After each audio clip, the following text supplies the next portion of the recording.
Hello friends. आज के इस क्लास में आप सभी के लिए सीडीपी का 30 क्वेश्चन पढ़ाने वाले हैं। ये सभी क्वेश्चन फ्रेंड्स पहले पूछा गया है और बार बार ये क्वेश्चन आता है, तो फ्रेंड्स ये सभी क्वेश्चन को पढ़ लीजिएगा और जितना भी याद होगा फ्रेंड्स कमेंट करना है। देखते हैं कि आपका 30 में आप कितना सही कर पाते हैं। ठीक है, लास्ट में कमेंट करिएगा सर कि मेरा 30 में इतना सही हो गया। इससे आपको पता चलेगा कि आपका तैयारी अभी किस लेवल का है।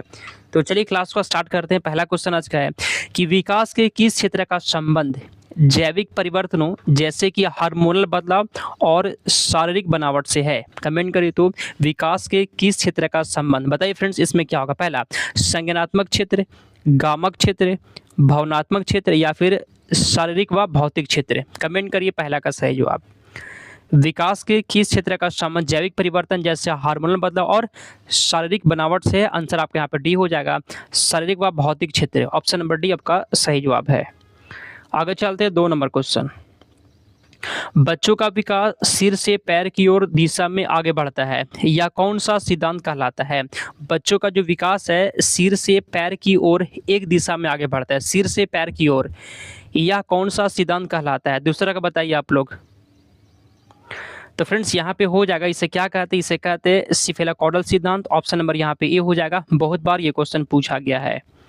चलिए अगला क्वेश्चन तीसरा। प्रकृति पोषण की भाषा में पोषण शब्द का क्या तात्पर्य? बताइए पोषण शब्द का क्या तात्पर्य है। ऑप्शन ए केवल जैविक आनुवंशिकता, केवल शारीरिक भोजन, जन्मजात लक्षण या फिर क्या होगा आंसर?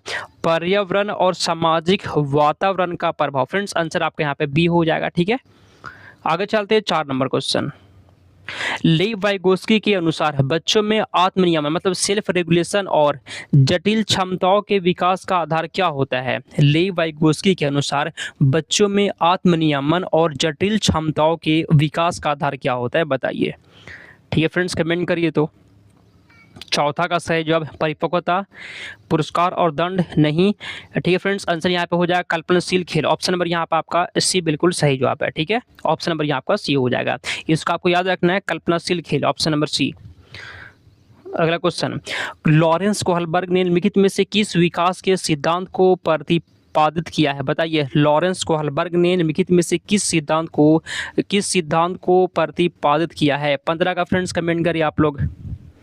लॉरेंस कोहलबर्ग ने निम्नलिखित में से किस विकास के सिद्धांत को प्रतिपादित किया है? तो फ्रेंड्स आंसर यहाँ पे हो जाएगा नैतिक विकास का सिद्धांत। ठीक है जी, कोहलबर्ग का कौन सिद्धांत है? तो नैतिक विकास का सिद्धांत है। ऑप्शन नंबर ये हो गया। ठीक है, एक लाइक आप सभी को कर देना है जी। ठीक है, और एग्जाम तक जो है ना आप लोग जुड़े रहिए। अगला, पियाजे के संज्ञानात्मक विकास सिद्धांत का दूसरा चरण कौन सा माना जाता है? पियाजे का दूसरा चरण कौन माना जाता है? संवेदीगामक नहीं, ये पहला होता है। मूर्त संक्रियात्मक ये तीसरा होता है। आपसे पूछ रहा दूसरा। तो फ्रेंड्स यहाँ पे 6 नंबर क्वेश्चन का डी हो जाएगा प्री ऑपरेशनल मतलब पूर्व संक्रियात्मक, ये जो है फ्रेंड्स तीसरा होता है। ठीक है, याद कर लीजिएगा। सॉरी तीसरा नहीं, दूसरा, ये दूसरा होता है। तीसरा फ्रेंड्स ये होता है, ये पहला होता है। ठीक है, और ये आपका चौथा हो जाएगा। आगे चलते हैं 7 नंबर। पियाजे के अनुसार 2 से 7 वर्ष के बच्चे किस प्रकार का खेल खेलते हैं जिसमें वे प्रतीकात्मक सोच विकसित करते हैं? 2 से 7 साल का जो बच्चा होगा ना फ्रेंड्स, उसके बारे में बताइए। तो यहाँ पे आपका 7 नंबर क्वेश्चन का सी हो जाएगा। इसे क्या कहते हैं? प्रतीकात्मक खेल कहते हैं, सिंबॉलिक प्ले कहते हैं। 8 नंबर क्वेश्चन कहता है वाइगोस्की का समाजशास्त्रीय सिद्धांत मानव विकास को किस प्रक्रिया के रूप में देखता है? 8 का बताइए। वाइगोस्की का समाजशास्त्रीय सिद्धांत मानव विकास को किस प्रक्रिया के रूप में देखता है? तो यहाँ पे फ्रेंड्स 8 नंबर क्वेश्चन का डी हो जाएगा सामाजिक रूप से मध्यस्थता की प्रक्रिया। ऑप्शन नंबर यहाँ पे डी है। आगे चलते हैं 9 नंबर क्वेश्चन। हार्वर्ड गार्डनर के अनुसार खुद की भावनाओं, मूड और इच्छाओं को समझने की क्षमता क्या कहलाती है? फ्रेंड्स कमेंट करिए तो आंसर यहाँ पे क्या। तो फ्रेंड्स यहाँ पे क्वेश्चन है कि हार्वर्ड गार्डनर के अनुसार खुद की भावना पे फ्रेंड्स समझने के लिए इसमें क्या होता है? तो इंट्रा होता है, इंट्रा पर्सनल बुद्धि कहते हैं। इंट्रा इंट्रा मतलब खुद के बारे में समझना, ठीक है फ्रेंड्स। अगर यहाँ पे रहता है इंटर पर्सनल तो ये दूसरों के बारे में समझना होता है। इंट्रा है, इंट्रा मतलब होता है खुद के बारे में, ठीक है फ्रेंड्स। ऑप्शन नंबर यहाँ पे आपका ये डी वाला हो जाएगा, ठीक है। आगे चलते हैं 10 नंबर। राष्ट्रीय शिक्षा नीति 2020 के तहत प्री स्कूल से माध्यमिक स्तर तक शिक्षा का क्या लक्ष्य रखा गया है? राष्ट्रीय शिक्षा नीति 2020 के तहत प्री स्कूल से माध्यमिक तक शिक्षा का लक्ष्य क्या रखा गया है? 10 का बताइए, ठीक है फ्रेंड्स। बहुत अच्छा क्वेश्चन, ऑप्शन नंबर ए, शिक्षा का सार्वभौमिकरण करना, बिल्कुल सही जवाब है। ऑप्शन नंबर यहाँ पे ए हो जाएगा। आगे चलते ही 11 नंबर क्वेश्चन। जेंडर क्या है जो समाज के भीतर राजनीतिक, अर्थव्यवस्था और संस्कृति द्वारा तय होता है? कमेंट करिए तो इसका आंसर क्या होगा। चलिए, जेंडर क्या है फ्रेंड्स, 11 का बताइए यहाँ पे क्या होगा, ठीक है। तो फ्रेंड्स यहाँ पे आपका बी हो जाएगा, एक सामाजिक संकल्पना है। ऑप्शन नंबर आपका बी बिल्कुल सही जवाब है। आगे चलते हैं 12।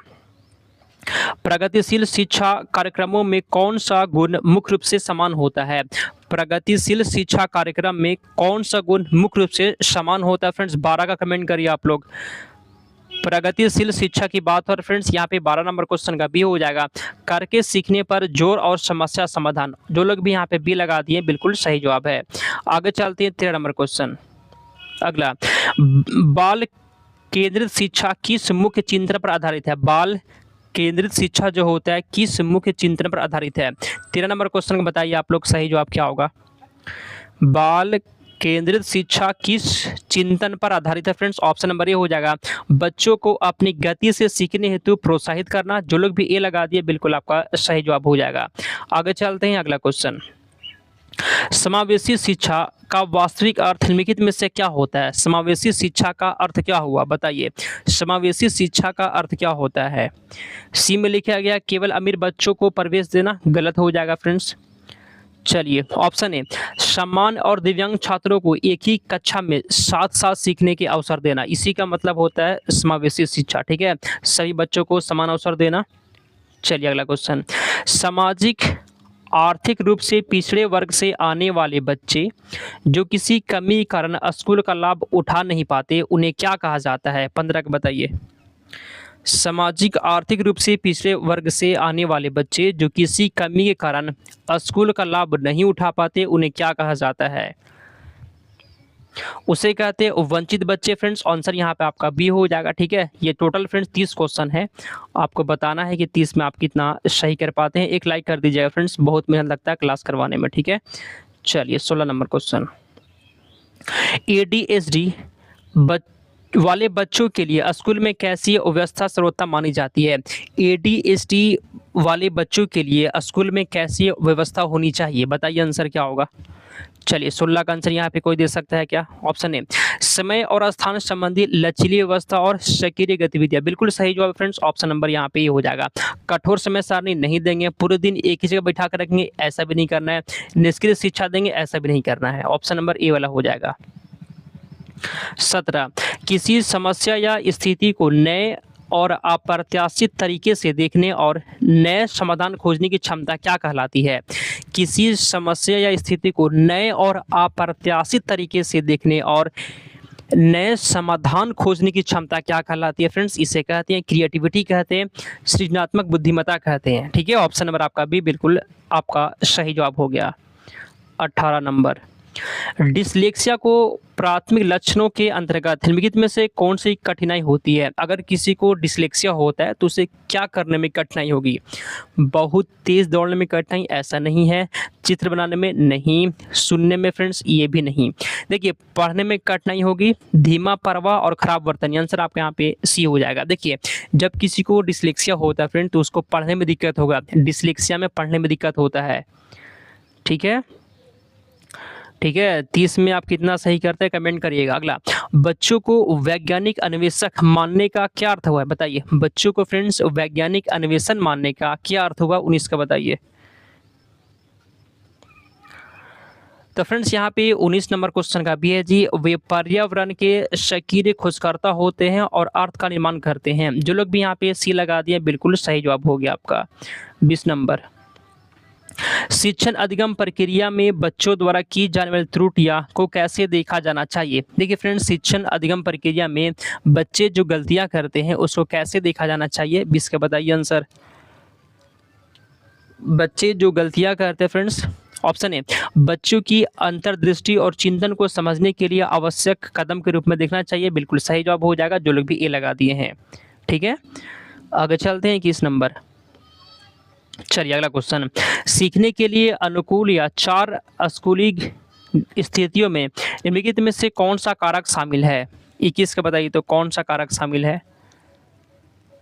ऑप्शन ए यहाँ पे कहता है शारीरिक, मनोवैज्ञानिक स्वास्थ्य, अपनेपन की भावना और सुरक्षा। ऑप्शन नंबर ए आपका यहाँ पे हो जाएगा। आगे चलते हैं 22 नंबर क्वेश्चन, सहयोगी अधिगम के अंतर्गत किन गतिविधियों को बढ़ावा दिया जाना चाहिए। बताइए, सहयोगी अधिगम के अंतर्गत किन गतिविधियों को बढ़ावा दिया जाता है। 22 का बताइए तो सहयोगी अधिगम की बात हो रहा है जी, कौन बताएगा इसका आंसर। ऑप्शन नंबर यहाँ पे आपका बी हो जाएगा, समूह समस्या समाधान, पूछताछ और वाद विवाद। ऑप्शन नंबर यहाँ पे बी है। अगला क्वेश्चन, राष्ट्रीय शिक्षा नीति 2020 के 5 प्रमुख स्तंभों में निम्नलिखित में से कौन से तत्व शामिल है। बताइए, 5 प्रमुख स्तंभों में कौन सा तत्व शामिल है। 23 का आंसर यहाँ पे क्या होगा। ऑप्शन ए, धारणीयता, पहुंच, गुणवत्ता, इक्विटी और जवाबदेही। ऑप्शन नंबर ए आपका यहाँ पे हो जाएगा। ठीक है, आगे चलते हैं 24 नंबर। चलिए, निमोनिक्स का उपयोग मुख्य रूप से किस मानसिक कार्य में छात्रों की मदद करने के लिए किया जाता है। बताइए फ्रेंड्स, आंसर क्या होगा। निमोनिक्स का उपयोग 24 का कमेंट करिए जी। ऑप्शन नंबर ए, सूचनाओं के बड़े चंक में याद रखने और स्मृति बढ़ाने में। ऑप्शन नंबर आपका ए हो जाएगा। आगे चलते हैं 25 नंबर क्वेश्चन, हमें क्या करना चाहिए, क्या सही है, क्या गलत है, क्या अच्छा है, क्या बुरा है। ये निर्देशात्मक मुद्दे किस क्षेत्र से संबंधित है। बताइए, ये निर्देशात्मक मुद्दे किस क्षेत्र से संबंधित है। 25 का आंसर यहाँ पे क्या होगा, कमेंट करिए। आंसर यहाँ पे डी हो जाएगा, नैतिक और आचरण संबंधी निर्देश। ऑप्शन नंबर आपका डी बिल्कुल सही जवाब है। आगे चलते हैं 26 नंबर क्वेश्चन, स्कूल में एक अच्छा प्रदर्शन करने का दबाव छात्रों में निम्नलिखित में से किस स्थिति को बढ़ाता है। 26 का बताइए, किस स्थिति को बढ़ाता है। 26 का आंसर क्या होगा, किस स्थिति को बढ़ाता है फ्रेंड्स। ऑप्शन नंबर ए, तनाव को बढ़ा देगा, चिंता को बढ़ाएगा, भावनात्मक स्वास्थ्य पर खराब प्रभाव। ऑप्शन नंबर यहाँ पे ए हो जाएगा। चलिए 27 नंबर यहाँ पे क्वेश्चन कहा गया है कि नियंत्रण के आंतरिक नियंत्रण वाले छात्र अपनी सफलता या विफलता को किसका परिणाम मानते हैं। देखिए, नियंत्रण के आंतरिक नियंत्रण वाले छात्र अपनी सफलता या विफलता को किसका परिणाम मानते हैं। बताइए, 27 का आंसर क्या होगा। केवल भाग्य किस्मत नहीं, उनके द्वारा किए गए स्वयं के प्रयास व कड़ी मेहनत का। ऑप्शन नंबर आपका भी बिल्कुल सही जवाब है। आगे चलते हैं 28 नंबर क्वेश्चन की ओर, अपने छात्रों को सशक्त बनाने और आंतरिक रूप से प्रेरित करने का सबसे अच्छा तरीका शिक्षा के लिए क्या होता है। अपने छात्रों को सशक्त बनाने और आंतरिक रूप से प्रेरित करने का सबसे अच्छा तरीका क्या होता है। 28 का बताइए, सबसे अच्छा तरीका क्या होता है फ्रेंड्स, कमेंट करिए तो। देखिए, व्यक्तिगत रूप से सीखने की प्रक्रियाओं और वैचारिक समझ पर ध्यान देना। जो लोग भी डी लगा दिए बिल्कुल सही जवाब है। आगे चलते हैं 29। अगला, बहुभाषी शिक्षा का मुख्य लक्ष्य स्कूल स्तर पर क्या स्थापित करना माना जाता है। बहुभाषी शिक्षा का मुख्य लक्ष्य स्कूल स्तर पर क्या स्थापित करना माना जाता है। तो 29 नंबर क्वेश्चन का ए पढ़िए, सामाजिक न्याय, समानता, मानवीय गरिमा के साथ एक बेहतर दुनिया। ऑप्शन नंबर ए हो जाएगा। लास्ट क्वेश्चन यहाँ पे कहा गया है, ठीक है, स्कूलों में छात्रों के बीच होने वाले भेदभाव की रूपों का पता लगाने और प्रत्येक बच्चों की आवश्यकताओं का सम्मान करना किसकी जिम्मेदारी होती है। चलिए 30 का बताइए तो केवल सुरक्षा गार्ड की जिम्मेदारी होती है, केवल अभिभावक नहीं। आंसर यहाँ पे डी हो जाएगा, एक शिक्षक और पूरे स्कूल स्टाफ की। ऑप्शन नंबर यहाँ पे डी हो जाएगा। 30 में से आप लोग कितना सही कर दिए हैं और क्लास कैसा लगा बताइए। यह क्लास हर रोज 2 बजे से होता है फ्रेंड्स, 2 बजे आप सभी को टाइम पर जुड़ जाना है। ठीक है, इसके बाद हिंदी का क्लास होगा 2:30 बजे से। चलिए समाप्त करते हैं, मिलते हैं अगले क्लास में।